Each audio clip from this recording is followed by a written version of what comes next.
souls continue to seek through the veil of time. They bravely tread the boots on the ground team in the land of the living, where hope is sown, the courage and Hello and welcome back to Paranormal NL Podcast. Located in Newfoundland and Labrador, Canada, that's PNL Podcast for short. I'm your host and founder, Jen Nosworthy.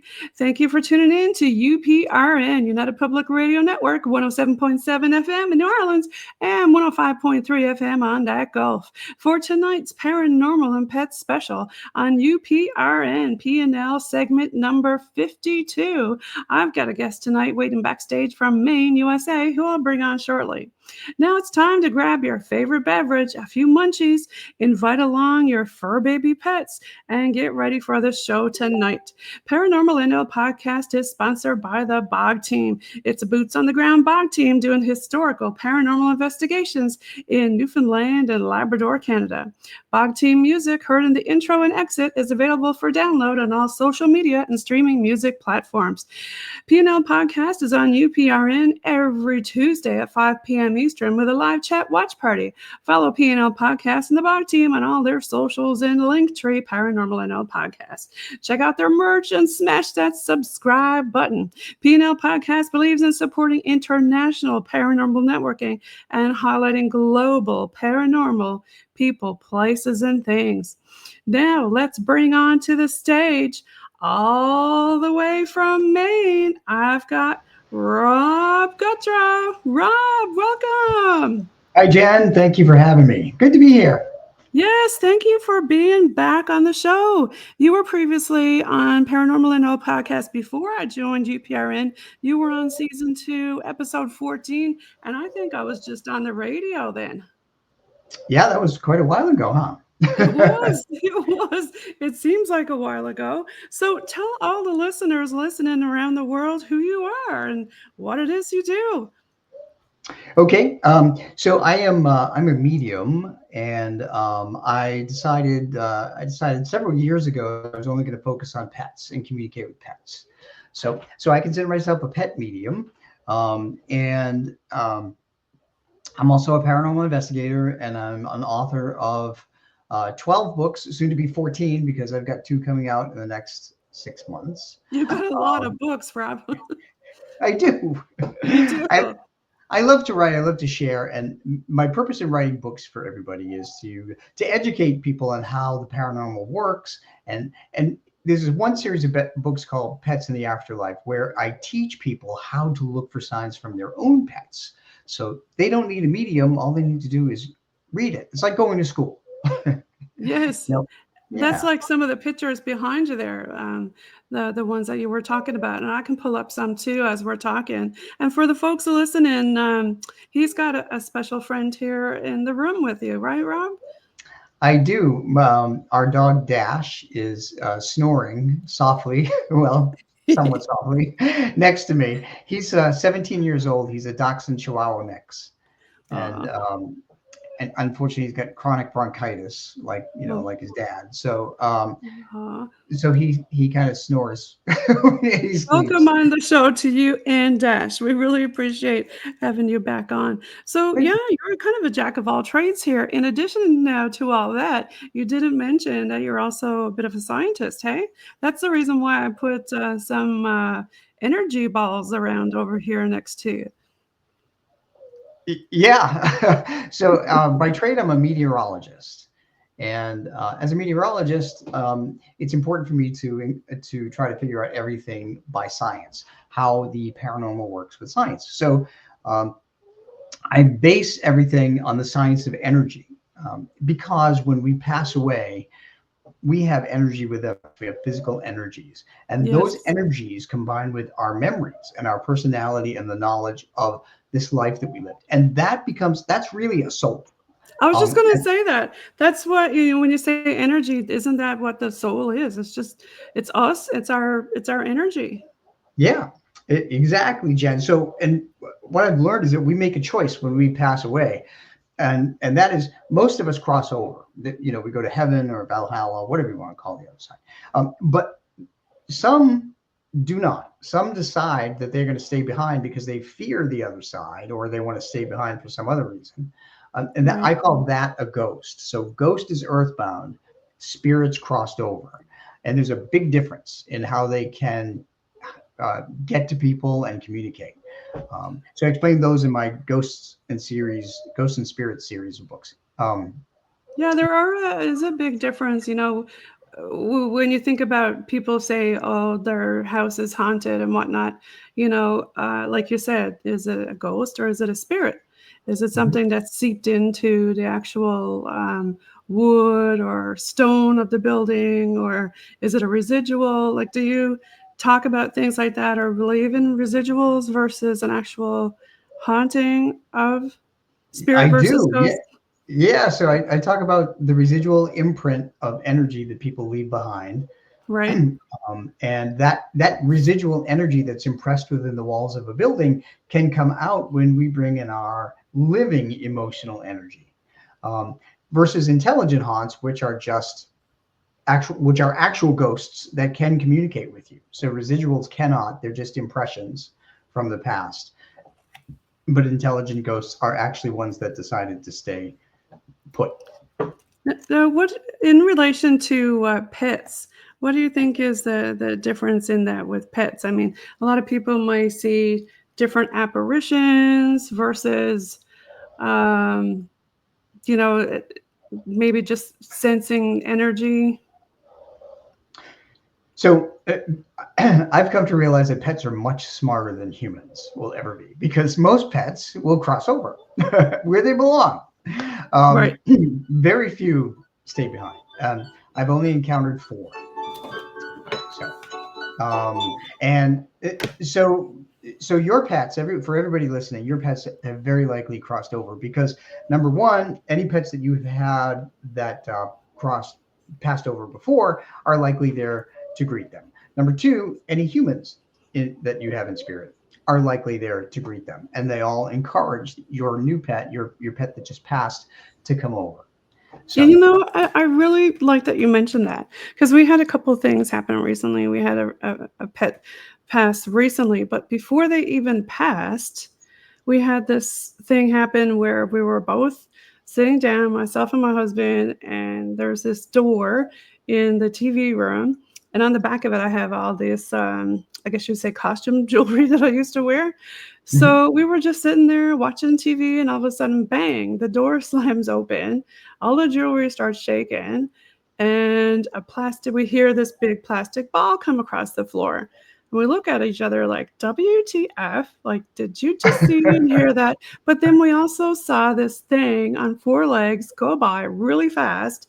And to us, it was the color of our kitty that's who was really sick. And we thought, well, that can't be. He's here with us. He's alive. But then later on that night, his father said, do you know that this is the anniversary of the passing of your dog, your miniature Shetland, who was that same color? We were like, oh, we can't believe we actually forgot. And then in addition to that, it was anniversary to my grandmother's passing. So it all kind of just was really weird. And we never seen an apparition like that in our house before. I mean, we've done investigations in our house and seen like the cat ball move and had, visual orbs and orbs on infrared and stuff like that. But we've never had any apparition like that come through that strong. And we thought it was our dog coming to greet our cat because they were good buddies. Our cat used to slap our dog in the butt to get him to play. So yeah, I find that really interesting. When you with all your different books and things like that, I'm sure you've heard so many different stories, Rob. Yeah, absolutely. So there are certain times of the year that people should look for signs from their pets. And like you said, it's usually anniversaries. So Mm. anniversary of passing, anniversary of adoption, anniversary like birthdays, um, your birthday, their birthday, and holidays too. And and the reason pets will come around those times is because they read our emotional energy, and they know that something happened on that particular date. So they want to let us know that they are around, and that's why they come around. So those were really great signs. Yeah, we thought it was very interesting. I'm sure you've had some experiences of your own. I don't know if you want to share any of them. Oh, sure, I've had a lot. We just lost our dachshund, who was 14 years old. I'm sorry, To Bob. I know Thank we you. were talking off air about it, but I'm so sorry. I know exactly how you're feeling. We almost the same week, right? We had something happen to both of us. But tell Mhm. us more about your Dachshund, your wiener dog. So the little so in the picture that you're showing there, the little black and tan guy is the guy that passed Yeah, away. And oh, cutie. so uh, on a Friday, on like August, I mean July 24th, we knew he was having trouble walking, so, and he seemed a little bloated, so we took him in for an ultrasound, and they found out that he had stage 4 cancer in 5 organs. Oh my And goodness. within 4 days, it took him. And you It weren't paralyzed. ready for this, right? 4 days? No, no. No, nobody It ever is. paralyzed him, and then it shut down his ability to, use his kidneys and bladder and colon, and it was just. But we gave him the best last day because we knew we did everything that he loved to do. And if you have that opportunity, I highly recommend it. I mean, Well, yeah, we were able to do that too. We put out, like, his favorite thing was watching the birds. So my husband went out and threw a bunch of peanuts out by the trees, and he got to watch that, before we took him to the vet because we knew that was going to be it, right? mhm. Yeah, so Yeah, that's really important to have those times with your pets. it absolutely is. I mean, our dog Tyler couldn't walk, so we had a wagon, so we put him and our older dog in the wagon, and we took them on a walk through the neighborhood, or a ride through the neighborhood. Oh, how cute. We let him sit and watch the birds and squirrels, and we took him Okay. on a ride, took him through a drive-through so he could bark at the drive-through people like he liked to do. um, So yeah, so it was a very special day, but it was also a very somber day. Yeah. But he's come around in different ways since he passed. Um, just the other day, now we haven't here in Maine, we haven't had rain. We didn't have rain for 6 weeks, Wow. and yeah, we're in a really bad drought. And the other day, 2 days ago, I was saying to Tyler, I would really like a sign from you that, or something visible. And sure enough, unexpected rain happened. It wasn't in the forecast, unexpected rain. And I'm a meteorologist. Now, our forecasts here are not as good as they were because of all the budget cuts from the government. But um, so unexpected rain happened. We were on the road. We took a ride to do an errand with our other 2 dogs, and Jen, there was a rainbow Oh, nice. from Tyler. That was a sign. Wow.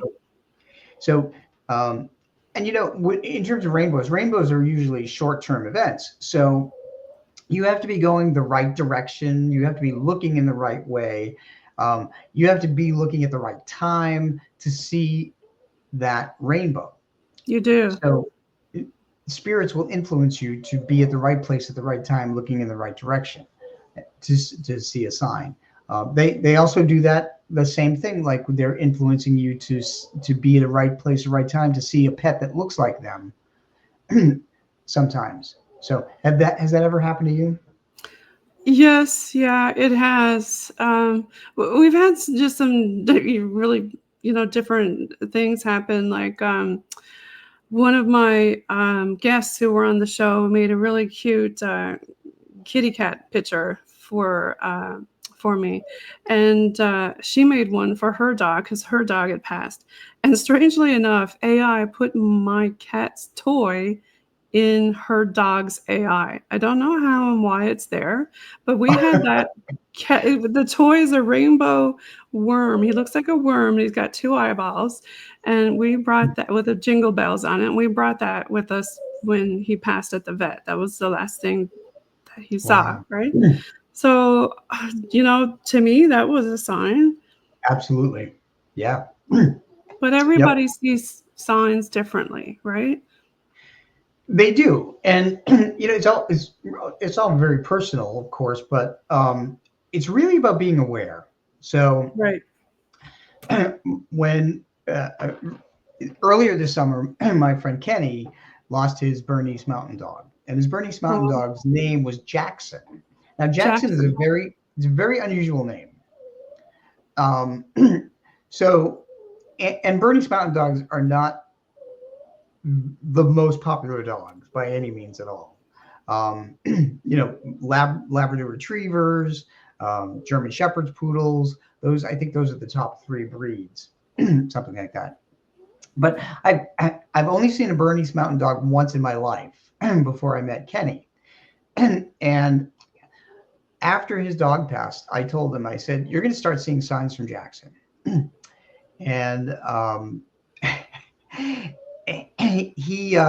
he was starting to text me like every other day, crazy signs from Jackson.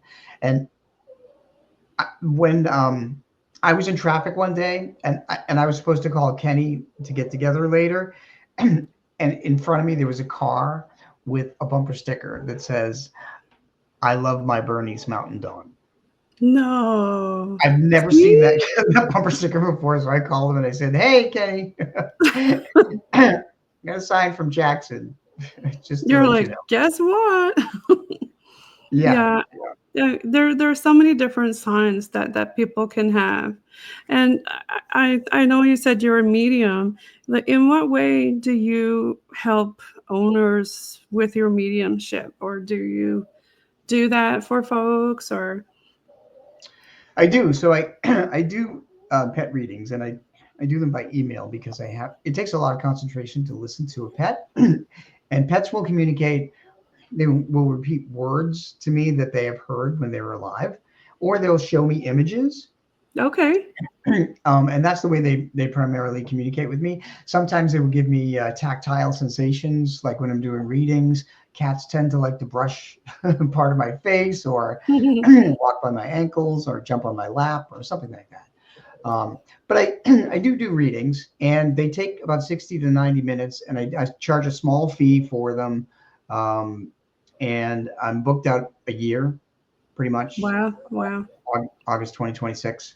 Um, but when I do them by I email, people have them to read, anytime they want. I think a lot more people during COVID got pets. I know here in Newfoundland, where I'm at, we do notice a increase and uptick of large breed dogs. Mhm. Do you find that with your mediumship that you've got a lot more people reaching out because there's just so many pets on the go? Well,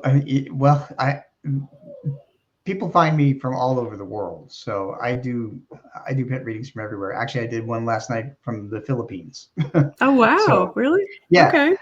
so I've connected to so many countries. Earlier this week, I did someone from Croatia.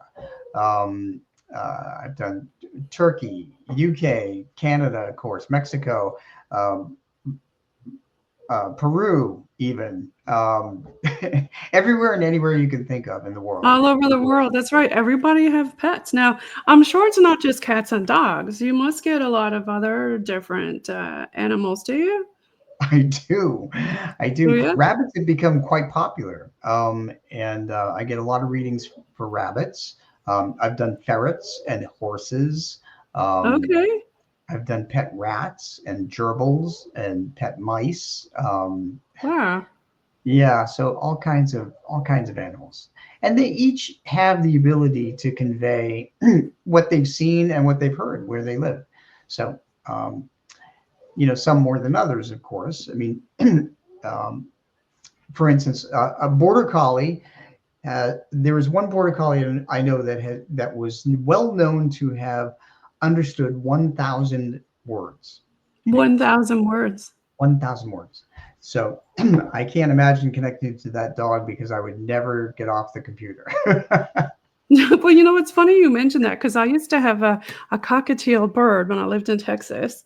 And he was so sad when I adopted him. And I was like, what is wrong with this poor little guy? Because, you know, they usually got that thing on top of their head, right? That sticks up. So I said, well, maybe he speaks a different language. So sure enough, I started talking to him in Spanish. And he got up on the cage upside down and was swinging back and forth and put up the little thing on his head. And I thought, oh, he doesn't understand English, which is normal, right? Because, you know, if you're in a household and that household only speaks a certain language and you go in there and try to talk to that pet, they're not going to know that language, right? Yeah. Yep. Yeah. I thought that was really cool or just, you know, interesting. So, and that brings up a good point because sometimes I've done readings for pets um, that have actually spoken words in other languages. Um, and I can't remember. I can't.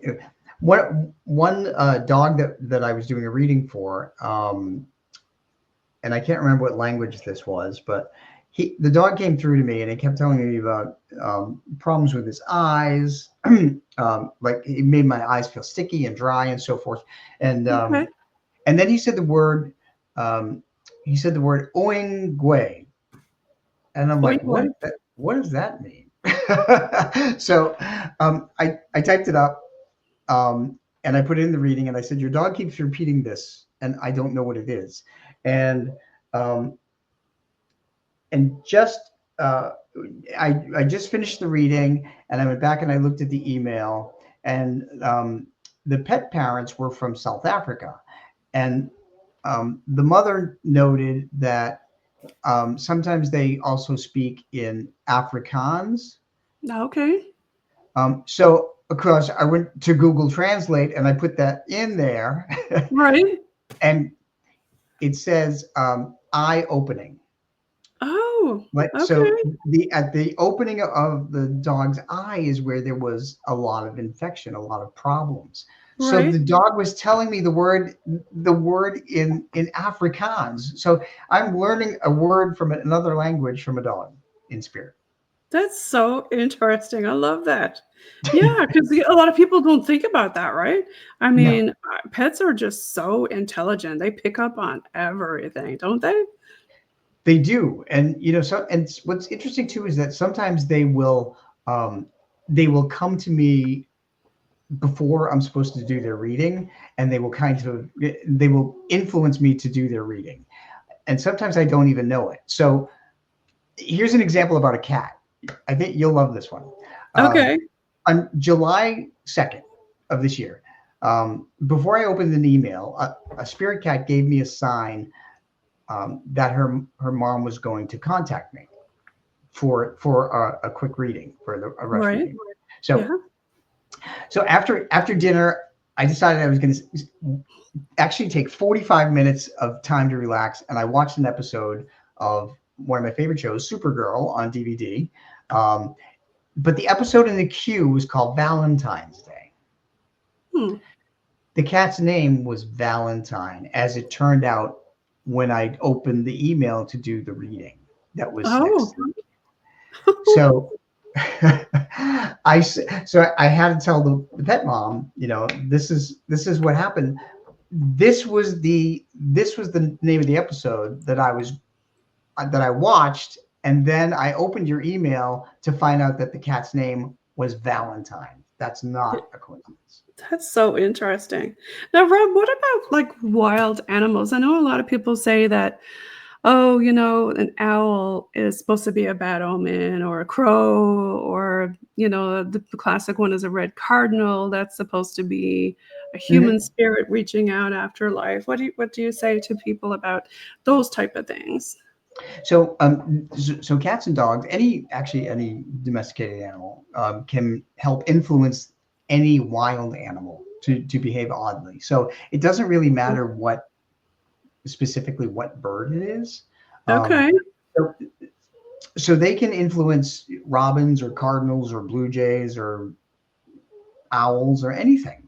But On the day it took our me. cat passed, Mhm. we went afterwards to watch the ocean, and ducks don't go in the ocean, right? But we went to this place, and this duckling came up and sat in front of us and wouldn't leave and was pecking on my dress. Isn't that weird? That's really odd behavior, and that's exactly the kind of thing that Well, the um, last thing we told him was, okay, you can go see the birds now. And that happened. I, yeah, so whenever the birds or the squirrels or the rabbits in the wild behave oddly, that's how you know that your pet is influencing them, so that you will recognize that they're there in spirit. Have you had any of that with your wiener dog lately? No, he hasn't influenced anybody. I mean, he's only been on the other side for 29 days. But Right. I certainly with the other four dogs that we've had in spirit, there's been a lot over Yeah. the last 20 years. Oh gosh, yeah. So they're always there. And one of the other things too, for everybody listening, is that spirits will also use different numbers to let us know they're around. Okay. So I have five dogs in spirit. When my dog Dolly passed, she was a Weimaraner. She passed in 2020. She Right. was one of my heart dogs. Another devastating loss for me. She was almost 16 years old, and Oh, ever since she passed, every single day since she passed, she sent me a repeating number. Every single day. Yeah, she's the big gray one on the left hand side of that beautiful picture. dog. Gorgeous. Yeah, she's my girl. So she sent me a repeating number. So now all of my dogs have different repeating numbers. Okay. Dolly's number is 111, because she was my number one girl. Franklin, the dachshund in the middle, the red smooth one, his number is 333. He turns out he was born in March. Tyler's is 555, because he was our fifth dog to pass. And we have two other dogs. Of course, they are 222 and 444. So the one that's 222 passed on February 22nd.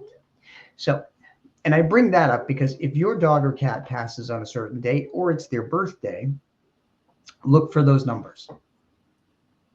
Will you look for those in like the clock and times and like on your watch and stuff like that, or Oh, other there's a places, million places. So that's a good question, Jen. or like on your receipt or something?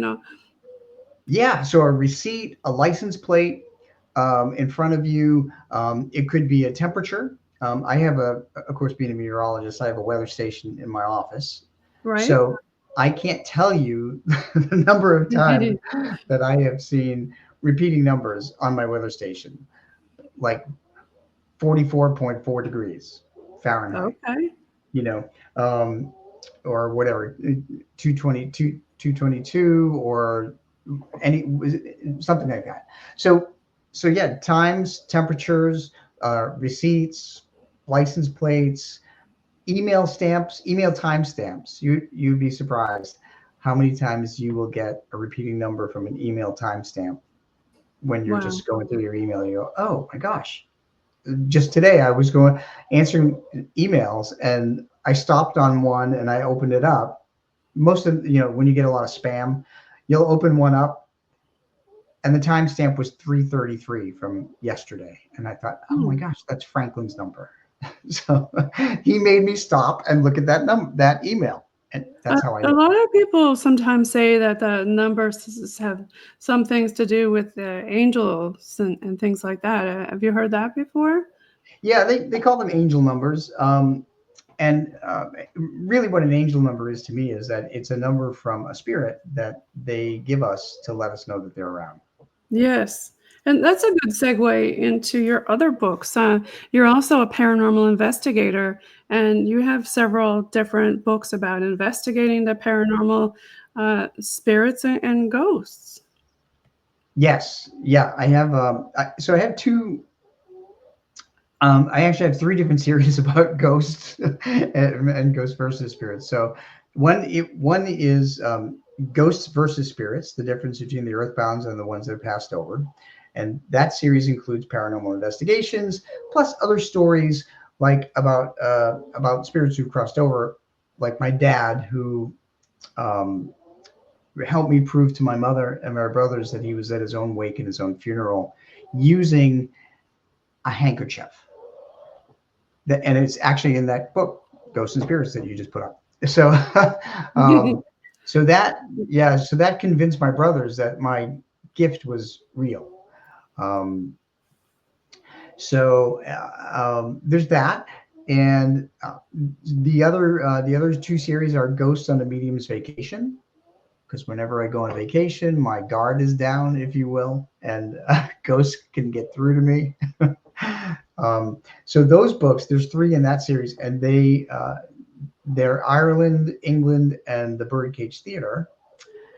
Soon to Now, be the more. Ireland one is interesting because you've actually got uh, on your cover and also in the Yes. book, there's you can't really see it very well here, but a shadow figure appeared to you. Yeah, that was in the Cork City Jail in Cork County, and we were walking. The jail is now a museum, and we were on the second floor, and there were a number of ghosts in that particular place. Um, so I happened to sense that there was a man walking in one particular corridor, and the corridor was sealed off. You couldn't, as a guest, as a visitor, you couldn't go down it.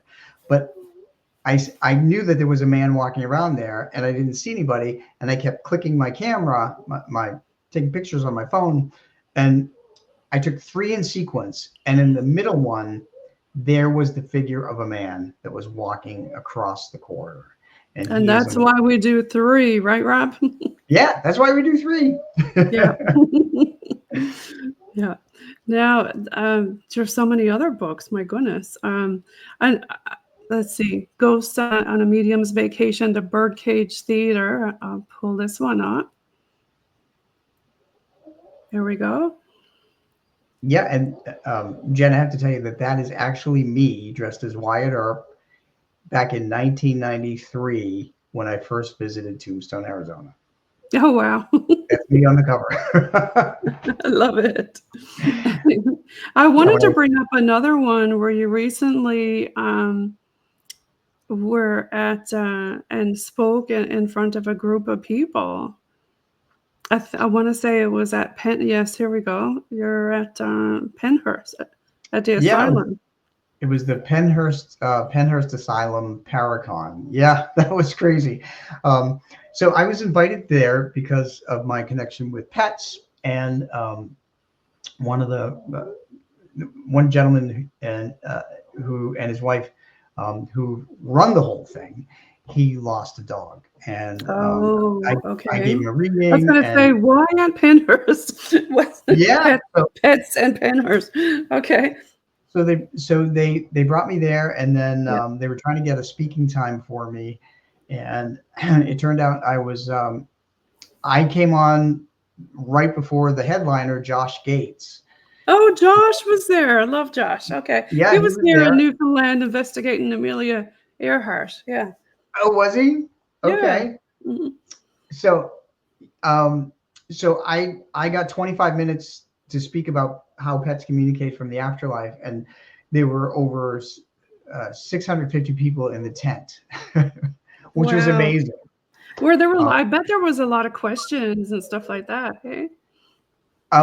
there afterward there were actually I had I went back to my tent with my books, and there was a line out the tent for hours. So um, yeah, I talked to a lot of people who shared their experiences. There were a lot of tears, there were a lot of hugs, there were a lot of confirmations.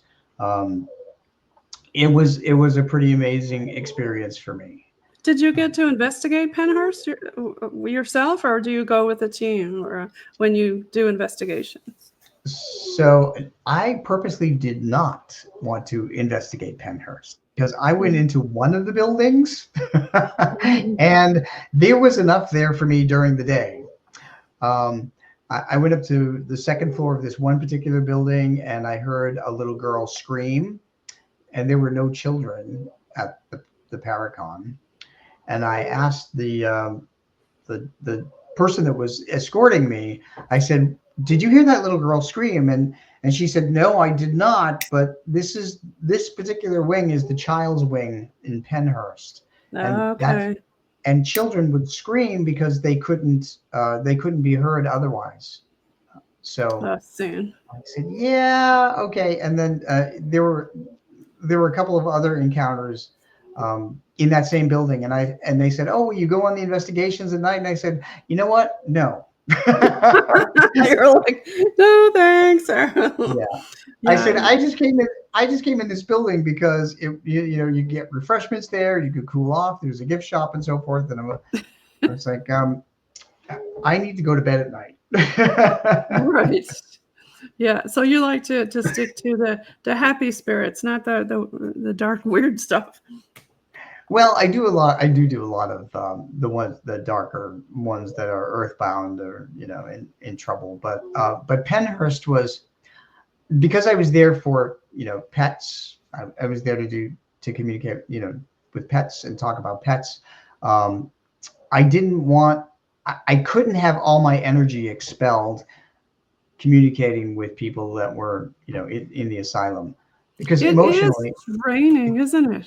When you do investigations, like I'm diabetic, and whenever I talk with spirit or interact with it, whether it be spirit box or dowsing rods or something, my sugar goes sky high, even without like it's just nuts. So do you find it draining? It does. Yeah. It seriously drains your physical energy and your mental energy and your Hmm. emotional energy. Yes. So, wow. So do you go on when you go on investigations, do you take like orange juice with you, or do you Oh take yeah, yeah. insulin My with you? husband's diabetic too, insulin, and yeah, we always gear up because some of the other people on our team are are diabetic.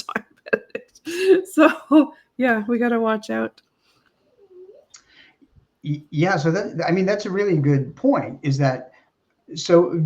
Earthbound ghosts, spirits are also, in addition to being energy, they're also positive emotional energy, like love, faith, and hope. That's what they radiate. But earthbound ghosts, because they're tied to the earth, they're negative emotional energy. So fear, anxiety, depression, and anger.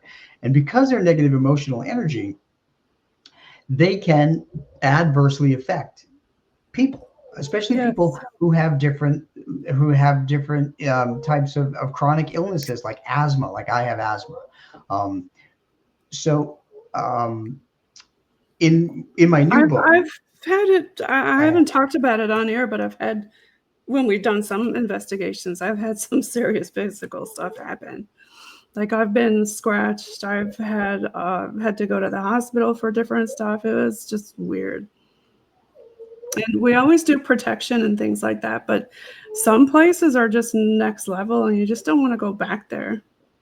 yeah, I totally agree. So I'm sorry that stuff happened to you. That's It seems like the old saying, when you look into paranormal, it looks back at you. It's almost like they know you. Like they'll even say, welcome back. And like real intelligent ones will be like, we're so and so. If we were there before, it'll ask where that other person was when we were there before. Mhm. Yeah. So that's kind of unnerving how intelligent spirit is. Well, they keep the they keep the same intelligence they have when they were living, and some of them can be quite manipulative. Um, Right. I've run into quite a few of them. Yeah, Um, there's some trickster saying, "Oh, I'm only 6," and then later, yeah, no, a 6-year-old don't talk like this with this intelligence. You no, know? no, absolutely. Yeah. Um, I did a private investigation recently, and there were two earthbound ghosts um, that were influencing the emotions of one of the people in this couple, Mm. to set one against the other. Oh wow. And when we got there and we were doing the investigation, they told me that's what they were doing. And as it turned out, the couple was having a lot of arguments Oh. recently. since these two earthbounds decided to show themselves and come out. So they were manipulating. They were manipulating one of the people, and they can do that because they're negative emotional energy. So Right. I've heard a lot of mediums say things like that. And, being you're also, a scientist, like when you go to do an investigation, do you find it's true meteorology wise that during like a thunderstorm per se, there's more activity kicked up for you when you've investigated? yeah, weather can absolutely enhance an investigation. So those old movies where they had a lot of lightning outside and they had active ghosts inside were really onto something, even though they probably didn't even have any idea. Um, because again, it's energy, and weather is energy. So whether it's rain, we get water energy, whether it's wind or lightning. Um, and when you think about it, lightning is over 10,000 degrees Fahrenheit, which is hotter than the surface of the sun. That's hot. That's a heck of a lot of energy right there. That's a lot. Yeah, supercharge any dead people that decided to stay put. Well, they always say, well, when we're talking, they'll come out and they'll say, we need energy. And we always joke around and say, okay, don't use our car battery. See that car over there? Go to that battery and come back and talk to us. And then within seconds, it'll come back, and it's all charged up and ready to chit chat, Yeah. Or we'll say, use that bottle of water because water is energy too. Have you heard a lot of people talk about that? Oh yeah. So actually, I talk about that in my Ghosts and Spirits books.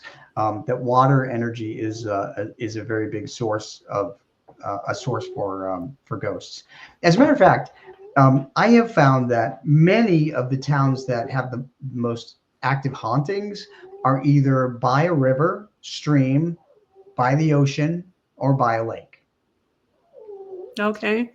So Yeah. so think about that, because wherever you go, if there is a body of water, it's going to be probably much more haunted than other places.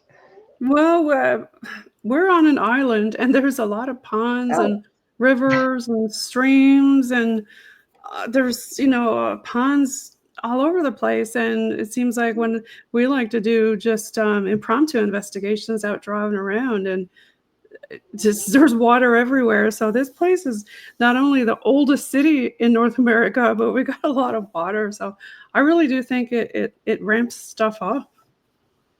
oh yeah.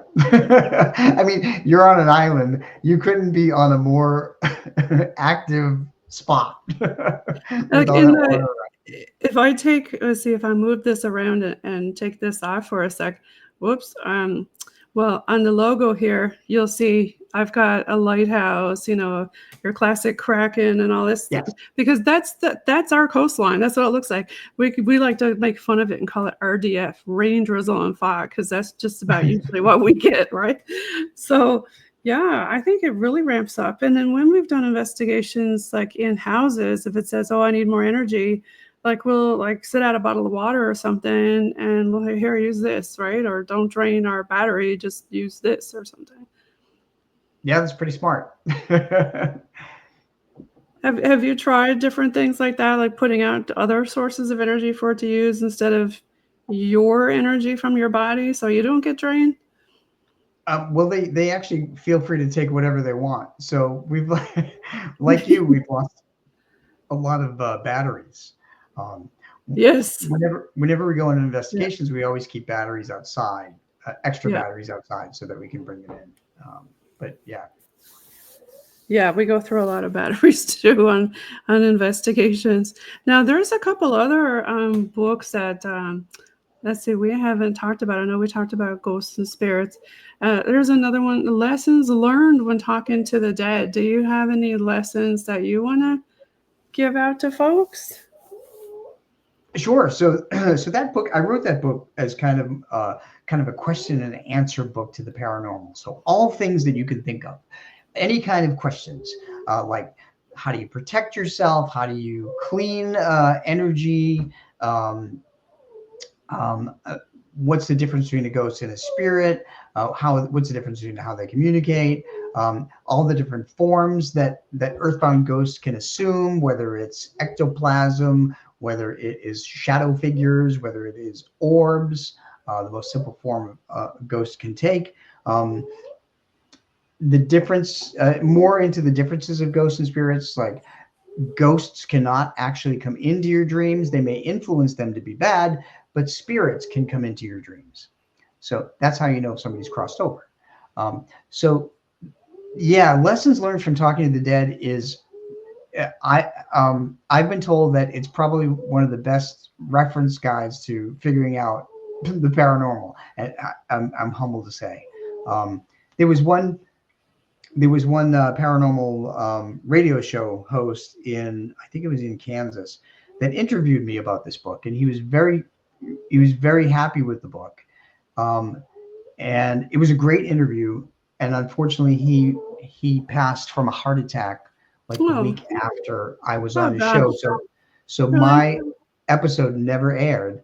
Um, Oh, but he said that he was doing paranormal stuff for like 30 years, and he appreciated like a one stop for every question and answer he ever had. one-stop Um, shop. Yeah. yeah, yeah. I can't Yeah. remember his name, unfortunately, but um, Do you have any other experiences that kind of stand out in your mind, that you've had that kind of oh left a gosh, big imprint on you? I've had a lot. My co-author, I have a co-author on my latest book, Monique Too Soon. Um, Okay. she is she's the only paranormal drag queen in New England. She decided during COVID in 2019 that because she couldn't perform anymore in drag, she would do drag on a paranormal investigation. Now, she's been doing investigations for 15 years, and she's a tech nerd. She knows every piece of technology you can imagine. So when she did that, the ghosts were very active. They were trying to figure her out. Okay. And every time she goes somewhere to do an investigation, and she does it in drag, she said the ghosts are just through the roof. So we went to Emory Estate in Weymouth, Massachusetts, and we encountered three ghosts there. And uh, one of them was there for love. One of them was sadly the victim of an accident, and the other one was a chilling, manipulative, not nice person. So people can read about that investigation there. Um, we did a follow up when we had a book signing this past January when this came out, and Right. the book signing was at the Hunt Memorial Library in Nashua, New Hampshire. In New Well, Hampshire. that Hunt Memorial Library, totally haunted. What's it? What is it about libraries and being haunted? We were I, at a library in one of our cities, and it is totally haunted. is that right? Yes. Did you do an overnight? We didn't do an overnight, but we were able to talk to some of the people who work there. And our medium went in there and he came out and he was like, I couldn't even use the bathroom. He said, they wouldn't leave me alone. And Okay. then the people who worked there were asked him to come back in and wanted to talk to him because they both seen and heard something at the same time. And she said, did you see hear that too? He said, yeah. And we were laughing outside because they were active outside. And we, as a joke, told the spirit to go inside and talk to our medium. And it did. Oh, Yeah. But another paranormal investigator who works here in Newfoundland also caught some amazing EVPs there and figured out the ghost name. Yeah. So it's very interesting libraries. How yeah. about your library? What did you guys find? So that book is actually coming out January 1st, 2026. Okay. It's part of this new series, which is called the Haunting of series, Yeah. where I team up with Monique, and we go into different places, and we try to figure out the hauntings and try to help them cross over for those who are stuck that want to Okay. cross over. Um, and I so have she to works. give a shout out and say that we're certified Safe Space Alliance here and Paranormal and Ill podcast in our Facebook group for anybody wondering. Thank you. That yeah. And That's all. yeah, Rob, tell us a little bit more about what you were saying about the haunting of Emery State. So, well, as I said, Emory Estate has 3 different ghosts. They're from 3 different walks of life. And 2 of the ghosts that were in the Emory Estate did not live there. So I will tell you that. Um, but by the end of the book, you'll find out what happened to all 3 of them. And like I said, one of them was not a nice person. So one interesting thing, Jen, that I found is that when people cross over and become spirit on the other side, they realize what they did wrong in life, and they make amends to try and do things, to try and get forgiveness for what We they get did that wrong. a lot. It says the word purgatory all the time. Oh, well, and that's what I consider an earthbound ghost. In. Okay. Choosing to be an earthbound ghost is like really being in hell. And so it's hell, because you think about it, only mediums or people with equipment can hear you and interact with you. Otherwise, you live an afterlife of isolation. Right. You know, And a lot of these, you say ghost versus spirit. The earthbound ones, I find a lot of them are like military who say the word, purgatory, like maybe they were in battle and feel bad. I don't know. It's hard to say, right? But we do have a big military history here in Newfoundland and mhm. Labrador. Yeah, I can imagine that anybody that winds up taking a life, whether it's for a military reason or otherwise, would fear crossing over, because they would fear going to a bad place.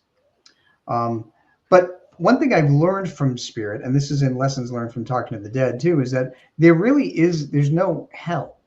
There is no hell. Hell is being trapped as an earthbound ghost, where you can't communicate with anybody for your entire afterlife, unless you're fortunate enough to be able to talk to a medium. But it's all love and peace and acceptance and on the other side, and that's why everybody should cross over. Right. A lot of people who are also very conservative in their religion are afraid to cross over, because when they die, they realize they made some infractions against certain people, and they stay behind. And my advice is, don't do that. Yeah. Because paranormal investigators like us have enough to do, right? Follow the light, right, Rob? Yes. Oh, like go find your pets on the other side, for gosh sakes. Yeah, let's go back to pets again. Okay. Do you have anything else that you want to say about or experiences with any of your pets that you've had, or Sure. experiences with others or people who've reached out to you? Oh gosh, there's a whole bunch of things. I mean, I could talk for hours about this, but so sometimes when I do a reading, they actually give me physical signs. In one particular case, I was connecting to a cat, and then suddenly 2 books in my bookcase fell off the shelf, like right forward, and I knew it was a cat. Because they like to I throw things on the floor, right? I knew it was a cat. It was a cat named Toby. Yeah. um, I did a reading 2 nights ago, and this cat told me that on the other side they met another cat, and then said the word Smoky, and I'm like, Smoky what? What does that mean? So I wrote it down, and I sent it to the woman, and she wrote me back, and she said, it's so funny that you wrote Smoky, because there was a childhood cat that we used to joke that she sounded like a 60-year-old smoker whenever she would meow. So they called her Smoky as a nickname. And Cute. so right in the middle of this reading with her other cat, I get the word Smoky, and I'm like, what does that mean?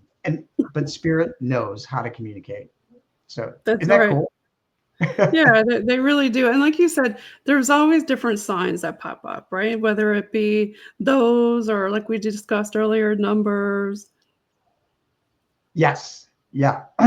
um, there's a lot of things. You may see another pet, as I said, that looks like your pet. You may see them in shadow walking around in the house just for a split second. And excuse me. And the reason you may see them as a shadow figures are not evil. Shadow figures are just entities that don't have enough energy to appear in full color. It's really all about energy. So, so that's why they can appear as shadows. Um, for people who lost pets, you may hear a bark or meow that sounds like it's coming from a distance. If your pet liked to go on your bed with you, sometimes in the middle of the night, you may feel someone against you, whether a slight pressure. You may feel a cat walking along the end of your bed or brushing your hair with their tail or your face. Um, so my Pets in the Afterlife books have all kinds of signs like that to explain how they communicate. Um, So lots of different signs. Do you want to start giving some shout outs on where folks can find your books and follow you on all your different socials and stuff? Sure. I would love more social followers, and I love questions from people. So, my website is robgutro.com, Gutro, or petspirits.com, Jen, because some people can't spell my last name. I Um, was wondering why you had two .coms. Now that explains it. I was they like, both go to what? the same place. Yeah, I figured that out too. I'm gonna throw it up here on the StreamYard, so you can keep talking there. I'll put it up Yeah, too. people like to add a W to my name or throw an H in the middle of my name, and there are no W's or H's in my name. So that's why I put Pet Spirits together. So I'm on Facebook and Instagram and Threads and Blue Sky and YouTube, and it's exhausting. Um, so my books are all on Amazon CA or Amazon.com or Amazon EU, wherever you are in the world, you can bring them up. They're in paperback, they're in audiobook, and also in Kindle. So you can get them any which way. Um, and I'm humbled to say that my last 5 books hit #1 on Amazon. I Oh, totally humbled and blown away by that. that's awesome! Yeah. Um, Congratulations! thank you. Thank you. Yeah, yeah, It that's was a big deal. Pets 3 and 4, and the Birdcage Theater, The Ghosts of Ireland, um, and I can't remember what the fifth one was. Well, you got so many books; it's hard to remember, right? Yeah. But so, and I write my books. So every chapter is short. Every chapter has a photograph. Um, and that's because as a reader, I want to be able to envision what I'm writing about, what I'm reading. I want to know what I'm reading. So you'll see it like in the books on vacation, you'll see a picture of the actual place. Like we went into different castles and Westminster Abbey, for instance, and in different places, and you'll see a picture of these different places, and you'll get history. So that's a mixture of history and hauntings. If you like history and you like hauntings, you get both in that series. Um, but that's my dog Tyler that you're showing right there. Yeah. Oh, Emery Estate, of course. Emery Estate hit #1 in 2 categories. That was my newest one. So I was very humbled by that. Yeah, everybody check out robs.com sites. There's 2 of them. You can see him down there on the ticker and follow him on all of his socials. We really appreciate having you on or back on the show again. It was great, sharing different stories and about all your different stuff that you have. I love all of it. Anything to do with pets, I'm all about it. Thank I you, Jen. I'm really sorry do about your enjoy cat it. too. Yes, and I'm sorry about your little wiener dog. I know it's difficult. It's not easy, is it? Nope. So I'm sending you a big hug. You too. I'm Thank you. going to pull up now some Bog Team music to listen to. We've got all kinds of different ones. We've got rock, we've got 80s, we've got all kinds. Do you have anything in particular you want to listen to? I love 80s. 80s. Okay, let's throw up some 80s bog team music there to end this off. And thanks again for being on the show. If you're listening in on UPRN 107.7 FM in New Orleans and 105.3 FM on that Gulf. Everybody follow Rob Gutro on all of his socials and .coms. Thank you again for being on the show. And here's some bog team.